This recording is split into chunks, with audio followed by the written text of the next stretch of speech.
Vivons comme des bergers. Genèse 4, 1-5. Adam connut Ève sa femme, elle conçut et enfantant Caïn, et elle dit « J'ai formé un homme avec l'aide de l'Éternel ». Elle enfanta encore son frère Abel. Abel fut berger et Caïn fut laboureur. Au bout de quelque temps, Caïn fit à l'Éternel une offrande des fruits de la terre, et Abel de son côté en fit une des premiers-nés de son troupeau et de leur graisse. L'Éternel porta un regard favorable sur Abel et sur son offrande, mais il ne porta pas un regard favorable sur Caïn et sur son offrande. Caïn fut très irrité, et son visage fut abattu. Après avoir été chassé du jardin d'Éden, Adam coucha avec sa femme Ève et elle conçut un bébé. Il est écrit « Elle conçut et enfanta Caïn » et elle dit « J'ai formé un homme avec l'aide de l'Éternel ». Elle enfanta encore son frère Abel, Abel fut berger et Caïn fut laboureur. Qu'a dit Ève après avoir donné naissance à Caïn ? « J'ai acquis un homme avec l'Éternel ». Ève était très heureuse de donner naissance à Caïn et de voir que le bébé était en bonne santé. Le nom Caïn signifie obtention ou possession. Ève conçut de nouveau et donna naissance au petit frère de Caïn, Abel, et son nom Abel signifie souffle, vanité. Le deuxième bébé a dû sembler être très faible pour ses parents. Ils ont dû penser qu'il n'allait pas grandir ni devenir un homme fort, et sa vie semblait seulement transitoire pour expirer après peu de temps. Ils l'ont donc appelé Abel, pensant qu'il était transitoire et futile comme la rosée du matin, visiblement incapable de grandir et de devenir un homme. Quand les deux fils ont grandi, ils ont eu chacun un travail. Caïn devint laboureur de la terre et Abel devint berger. Et après que plus de temps se soit écoulé, ces deux hommes apportèrent leur offrande à Dieu. Abel offrit le premier-né du troupeau et la graisse à Dieu, et Caïn offrit le fruit de la terre. Cependant Dieu accepta seulement l'offrande d'Abel et rejeta l'offrande de Caïn. C'est le cœur du passage des Écritures d'aujourd'hui. Par le passage des Écritures d'aujourd'hui, Dieu dit que chacun est engagé dans un des deux types d'œuvres. Autrement dit, tous les humains sont divisés en deux groupes de gens, ceux qui font une œuvre spirituelle et ceux qui font une œuvre charnelle. Abel élevait un troupeau, c'est une œuvre spirituelle. Par contre, Caïn travaillait la terre, ce qui implique l'œuvre charnelle. Comme profession, chacun peut élever un troupeau ou labourer la terre. Cependant, le message spirituel du passage des Écritures d'aujourd'hui est qu'il y a deux types d'œuvres, l'œuvre de Dieu et l'œuvre de l'homme, c'est-à-dire l'œuvre du ciel et l'œuvre de ce monde.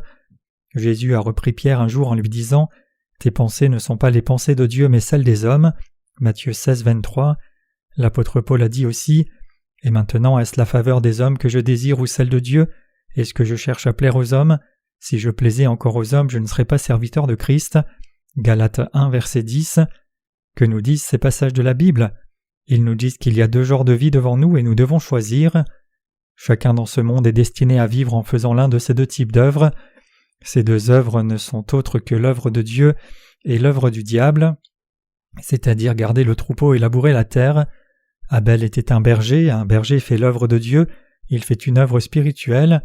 Ceux qui prêchent l'Évangile conduisent d'autres âmes à recevoir la rémission des péchés par la parole de vérité et considèrent comme précieuse l'œuvre de guider et nourrir les saints sauvés. Ces gens œuvrent pour élever le troupeau. Caïn, par contre, était un laboureur de la terre, c'est-à-dire qu'il était quelqu'un qui faisait l'œuvre de Satan. Quiconque ne travaille pas pour Dieu est infailliblement destiné à travailler pour le diable. Pensez-vous que l'œuvre de Satan consiste seulement à conduire les gens à se tuer les uns les autres et à commettre activement la débauche sexuelle ? Vivre pour sa propre chair en soi, c'est faire l'œuvre du diable. Pourquoi ? Parce que ce n'est autre que ce que Satan veut, que les gens vivent seulement pour leur propre chair qui périra. C'est pour cela que Jésus a dit « Travaillez non pour la nourriture qui périt, mais pour celle qui subsiste pour la vie éternelle » Jean 6, 27. Cela signifie-t-il alors que quiconque sert comme pasteur ou travaille comme missionnaire fait l'œuvre de Dieu ? Non, ce n'est pas le cas. Après tout, que faisaient les pharisiens et les scribes au temps de Jésus ? N'ont-ils pas crucifié à mort Dieu qui vint sur la terre au nom du service de l'Éternel ? Pourquoi les chefs des prêtres et leurs leaders religieux se sont-ils déterminés à tuer Jésus une fois qu'il avait chassé les vendeurs et les changeurs d'argent du temple ? Alors qu'ils disaient servir Dieu, ils étaient en fait intéressés seulement à accumuler de la puissance et de la richesse en utilisant le temple. Maintenant même, beaucoup de pasteurs et de missionnaires disent faire l'œuvre de Dieu, mais beaucoup d'entre eux font en fait l'œuvre de la terre. En d'autres termes, leur but caché est de rassembler le plus de personnes possible dans leur assemblée par n'importe quel moyen, de les exploiter encore plus pour construire un bâtiment d'église extravagant et vivre une vie des plus splendides sur la terre, et jouir de plus de notoriété et de puissance dans ce monde. Il y a 2 œuvres dans ce monde qui sont disponibles pour vous et moi, et parmi celles-là, nous devons choisir celle qui consiste à élever le troupeau. Ceux d'entre nous qui ont reçu la rémission des péchés doivent penser à l'œuvre de Dieu et y travailler. Si nous ne pensons pas à l'œuvre de Dieu et sommes seulement préoccupés par les œuvres de l'humanité, nous allons rejoindre Caïn dans la file de ceux qui labourent la terre.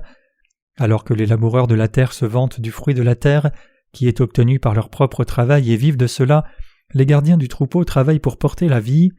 Quelqu'un peut objecter cette vérité et dire que Caïn a aussi travaillé pour que la vie jaillisse en plantant des semences, mais spirituellement parlant, la vie de la chair est dans le sang, Lévitique 17:11. Donc un gardien des brebis qui ont du sang révèle quelqu'un qui fait l'œuvre qui consiste à sauver la vie spirituelle. Même si notre existence sur la terre est temporaire, pour disparaître après peu de temps, nous devons toujours penser à l'œuvre de Dieu qui amène la vie éternelle, et nous devons travailler à cela. Quoi qu'il arrive, nous devons penser à répandre l'Évangile qui est l'œuvre de Dieu, et nous devons aussi travailler à proclamer l'Évangile. Quiconque n'est pas encore né de nouveau est à 100% un laboureur de la terre. Il ne peut pas faire l'œuvre de l'Esprit même s'il le veut, car il n'a lui-même pas de vie. Quelqu'un qui est né de nouveau par contre est capable de labourer la terre et de garder le troupeau. Ceux qui n'ont pas fixé leur pensée sur Dieu, même s'ils sont nés de nouveau, retournent facilement à leur ancienne vie et vivent seulement pour eux-mêmes. En d'autres termes, ils redeviendront une fois encore des laboureurs. Pour nous aussi, si nous devions strictement diviser la vie que nous menons maintenant après avoir reçu la rémission de nos péchés, nous serions séparés en 2 types, les bergers qui gardent le troupeau ou les fermiers qui travaillent la terre. Ceux qui gardent le troupeau pensent à l'œuvre de Dieu et y travaillent, alors que ceux qui labourent la terre pensent seulement à eux-mêmes et vivent seulement pour eux-mêmes. Nous sommes tous répartis entre ces 2 genres de personnes. La question qui est devant nous est donc de savoir comment ceux qui sont nés de nouveau devraient vivre. Comment devrions-nous vivre ayant reçu la rémission de nos péchés? Nous devons effectivement travailler pour une cause digne.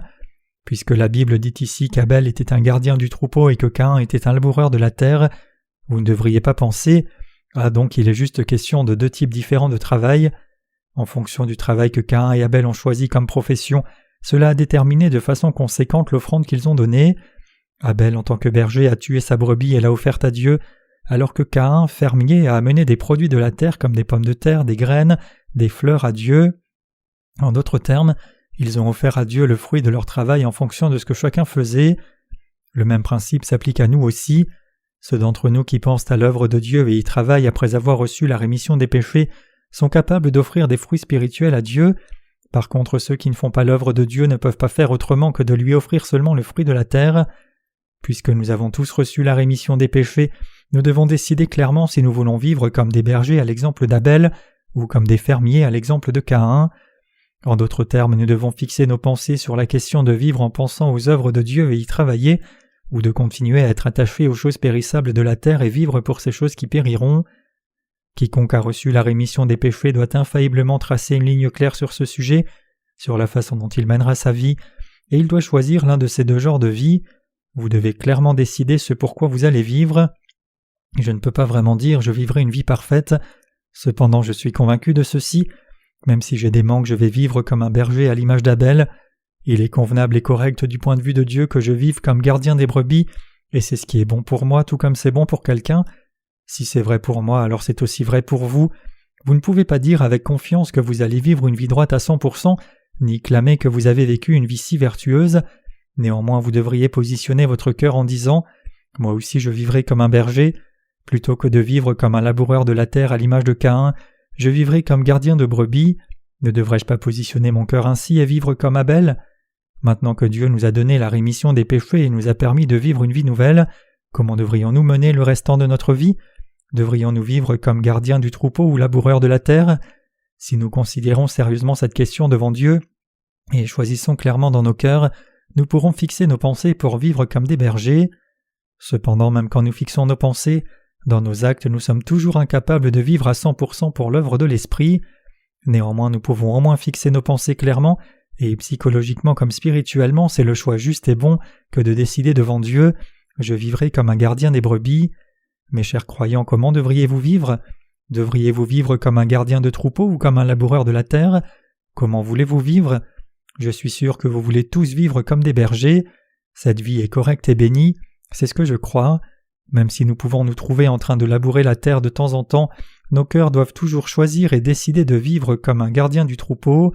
Il y a deux sortes de gens dans ce monde, ceux qui élèvent le troupeau et ceux qui labourent la terre. Les premiers font l'œuvre de Dieu pendant que les derniers font l'œuvre de Satan. Beaucoup de gens labourent la terre comme Caïn, mais les gardiens des brebis sont rares et très éloignés. Quel est le nombre de ceux qui paissent le troupeau sur la terre? Il y en a très peu. En d'autres termes, ceux qui font l'œuvre de Dieu sont en nombre extrêmement petit. Bien que la Bible montre simplement qu'Abel était un gardien de brebis et que Dieu accepta son offrande quand il sacrifia le premier-né du troupeau et la graisse, un mystère merveilleux de la bénédiction est caché dans cette parole. Cela signifie que Dieu agrée ceux qui font l'œuvre spirituelle. Nous devons effectivement devenir des gardiens du troupeau devant Dieu, nous devons devenir des éleveurs. C'est pour cela que nos prédécesseurs dans la foi, d'Abraham à ses descendants comme Isaac et Jacob, tous avaient des troupeaux. Ils ne demeuraient pas à un seul endroit, mais ils se déplaçaient, cherchant de la pâture et de l'eau pour nourrir le troupeau. En d'autres termes, ils vivaient sur la terre comme des voyageurs et des nomades, dévoués pour donner naissance à la vie. Hébreux 11, versets 9 et 13. Cette profession d'élever le troupeau est impeccablement droite devant Dieu et c'est bon, c'est 100 fois meilleur que de labourer la terre. Un laboureur de la terre peut fertiliser le champ chaque jour et manger seulement ce qui est produit par la terre. Par contre, le gardien des brebis fait fructifier le troupeau, le nourrit et en prend soin. Il est fréquemment témoin du mystère de la naissance d'une nouvelle vie qui se déroule sous ses yeux. Autrement dit, cette œuvre d'élevage du troupeau représente l'œuvre du salut des âmes. D'un point de vue spirituel, cette profession elle-même est un travail béni. C'est différent du fait de travailler la terre, c'est parce qu'il est question de vie. Combien un agneau qui vient de naître est mignon. Ayant vécu dans une petite île pendant ma jeunesse, j'ai vu des brebis et des chèvres donner naissance de nombreuses fois. Les petits de ces animaux peuvent se tenir sur leurs pattes peu après être nés, et ils peuvent courir après avoir fait quelques pas seulement. Ils se mettent sur leurs pattes et sautent partout peu après leur naissance. Ils sont si merveilleux et beaux. Tous les petits de quelque espèce que ce soit sont mignons comme cela. Une vie née de nouveau est mystérieuse, telle belle et aimable. Une fois que vous et moi recevons la rémission des péchés, nous devons commencer à paître le troupeau. Notre travail doit être de paître le troupeau. Nous n'avons pas d'autre travail à faire après avoir reçu la rémission de nos péchés. L'agriculture n'est pas un travail qui donne la vie. À quoi servent les produits de la terre? Ils soutiennent seulement la famille du fermier. Au mieux, les fermiers mangent le fruit de leurs efforts, mais tout est fini quand ils vont aux toilettes, donc il n'y a rien qui dure. Cependant, élever un troupeau est un travail qui donne naissance à des vies nouvelles, les nourrit et les multiplie. Un gardien de brebis entoure le troupeau, en prend soin, le fait grandir et les fait multiplier. Nous devons faire ce travail. C'est pour cela que même si j'ai vraiment des manques devant Dieu, je suis toujours déterminé à élever le troupeau pour le restant de ma vie. Donc je prie de cette façon. Seigneur, même si je suis insuffisant, je veux paître le troupeau, je prêcherai l'évangile à beaucoup de gens dans mon pays, je prêcherai aussi à l'étranger jusqu'aux extrémités de la terre. Je veux conduire les frères et sœurs à notre école de la mission, à travailler comme gardien de brebis. Aide-moi s'il te plaît et permets-moi de vivre le restant de ma vie comme un berger à l'image d'Abel. C'est mon désir sincère que vous travailliez tous comme bergers une fois que vous recevez la rémission des péchés. Plutôt que de vivre votre vie juste pour travailler la terre et vous nourrir vous-même, je veux que vous travailliez tous à sauver au moins une âme, à donner naissance à une nouvelle vie et à nourrir correctement les sauvés pour qu'eux aussi puissent en venir à paître le troupeau. Si nous participons effectivement maintenant à répandre l'Évangile après avoir reçu la rémission des péchés, alors nous sommes tous des gardiens du troupeau. Vivre pour l'Évangile, offrir nos ressources financières pour l'Évangile, consacrer notre temps, travailler dur et prier, toutes ces choses c'est paître le troupeau. Tout ce que nous avons à faire c'est fixer nos pensées pour faire cela. Si nous fixons nos pensées pour vivre comme des bergers et vivre par la foi, alors nous serons capables de vivre une vie digne comme celle-là, car Dieu nous donne spécialement sa grâce, ses bénédictions et sa puissance. Par contre, labourer la terre demande beaucoup de travail par nous-mêmes. Même si quelqu'un travaille dur, tout est fait pour lui-même, produisant seulement de la nourriture périssable qui disparaît une fois que quelqu'un la mangera. Combien les laboureurs doivent-ils travailler dur? Alors que les gardiens de brebis doivent aussi travailler dur. Leur travail donne naissance à la vie. Ce n'est pas par leur propre dévouement, mais par la vie que Dieu leur a donnée qu'ils s'unissent à Jésus-Christ et donnent naissance à des enfants spirituels. C'est une génération spontanée, ce n'est pas quelque chose qui s'obtient par les propres efforts de quelqu'un, mais cette œuvre d'élevage du troupeau est accomplie par la grâce et la force que Dieu donne. Donc si nous faisons cette œuvre par la foi, nous donnerons naissance à beaucoup d'enfants spirituels. Puisque Dieu nous a sauvés en nous donnant l'Évangile, nous répandons cet Évangile. Les gens ne reçoivent-ils pas la rémission des péchés quand nous leur prêchons l'Évangile? L'Évangile que nous répandons est si puissant. Alors que nous prêchons simplement ce que nous croyons, des gens reçoivent la rémission de leurs péchés en entendant cette parole d'évangile que nous proclamons. Donc quand nous rassemblons ceux qui sont nés de nouveau et leur prêchons la parole de Dieu, certains d'entre eux reçoivent inévitablement la rémission des péchés. L'œuvre de la vie nouvelle se déroule sous nos yeux. Quand nous demandons aux auditeurs du véritable évangile, « S'il vous plaît, levez la main si vous avez reçu la rémission des péchés par l'évangile de l'eau et de l'esprit que vous venez d'écouter », quelques mains se lèvent forcément, et quand nous leur demandons de donner un témoignage de salut, ils témoignent clairement aussi en disant « J'avais tant de péchés auparavant, mais maintenant que j'ai entendu l'évangile de l'eau et de l'esprit et que j'ai cru, tous ces péchés ont disparu et je suis devenu une personne juste sans péché. » Au lieu de se dévouer à tous nos efforts sur la terre pour cueillir le fruit de la terre comme Caïn, nous travaillons à répandre ce que Dieu nous a donné. Nous partageons la parole de vérité, nous donnons naissance à des enfants spirituels, les protégeons aussi, les conduisons dans l'Église, et leur enseignons la parole pour qu'ils puissent donner naissance à davantage d'enfants spirituels. Un berger est quelqu'un qui multiplie et prend soin du troupeau. Il travaille pour s'assurer que le troupeau fera beaucoup de petits, et il nourrit et protège les petits pour qu'ils donnent aussi naissance à encore plus de petits quand ils seront grands. Donc la vie d'un juste est une continuation de naissance encore et encore. Matthieu chapitre 1er commence par une généalogie qui décrit qui a donné naissance à qui. C'est parce que les gens cités dans ce passage sont tous nos prédécesseurs dans la foi qui ont fait paître le troupeau. Vous et moi devons aussi faire cette œuvre. Sans exception, nous tous qui sommes rassemblés devons nous dévouer à cette œuvre. Alors que nos vies se poursuivent, nous devons positionner nos cœurs et faire cette œuvre. Nous n'avons pas d'autre travail à faire. Maintenant que nous avons reçu la rémission des péchés, que devrions-nous faire? Nous devrions paître le troupeau. Nous ne devrions pas labourer la terre comme Caïn. Sœur Rebachoy de Russie, ne retourneras-tu pas dans ton pays après avoir été formé ici? Que devras-tu faire quand tu seras de retour en Russie? Tu dois paître le troupeau.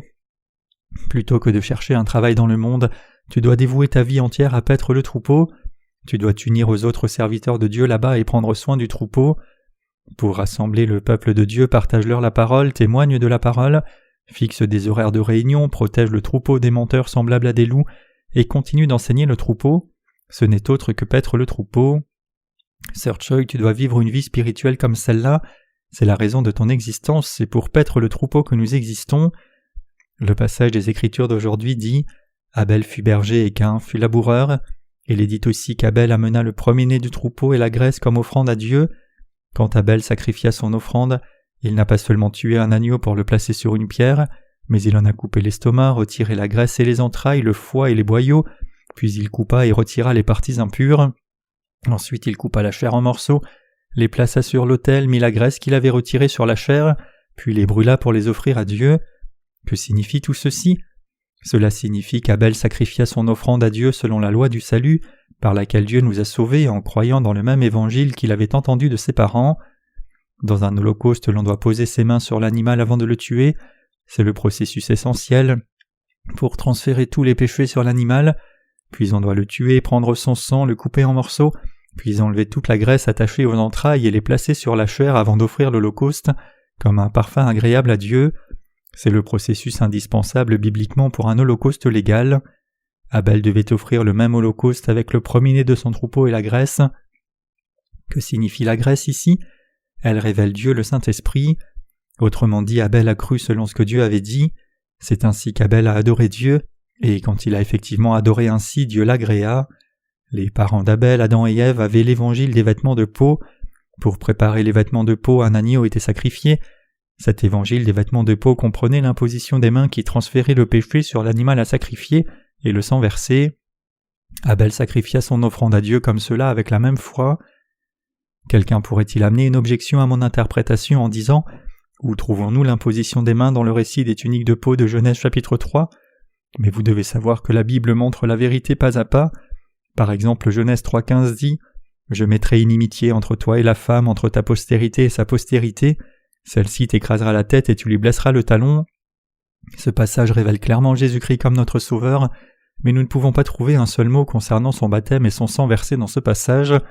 La Bible est la parole de la révélation. Nous ne pouvons l'interpréter que par l'inspiration du Saint-Esprit. Jean 16, 13.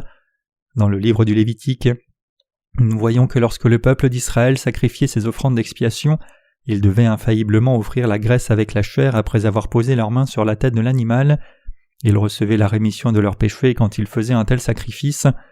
Quand nous croyons dans l'évangile de l'eau et du sang que Jésus nous a donné, tous nos péchés sont enlevés de nos cœurs et ils sont expiés. Nous devenons des gens sans péché. Quand nous avons ce genre de foi qui nous rend sans péché, Dieu nous fait don du Saint-Esprit.